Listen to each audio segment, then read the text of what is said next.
SIP মানে শুধু investment নয়, এটি ভবিষ্যতের নিশ্চয়তা। ছোট ছোট ইনভেস্টমেন্টে গড়ে তুলুন বড় ফান্ড।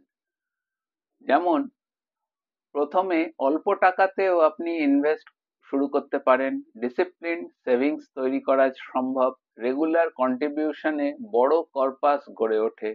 কম্পাউন্ডিং এর ম্যাজিক টাকাকে বাড়িয়ে তোলে।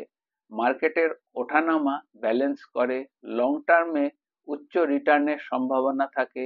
লক্ষ্যভিত্তিক ফান্ড তৈরি শিক্ষা, বাড়ি, পড়াশোনা এবং রিটায়ারমেন্ট, ট্রাভেল, ফিনান্সিয়াল সিকিউরিটি ও মানসিক শান্তি আনে। বিস্তারিত জানতে আমাদেরকে ডিএম করুন। আজই আপনার ভবিষ্যতের পরিকল্পনা শুরু করুন। আর আমাদের সাথে যুক্ত থাকুন আমাদের আপডেট পেতে, এবং আমাদেরকে লাইক, শেয়ার আর সাবস্ক্রাইব করুন। আমার নাম ইন্দ্রনীল। ধন্যবাদ। নমস্কার। সকলে ভালো থাকবেন।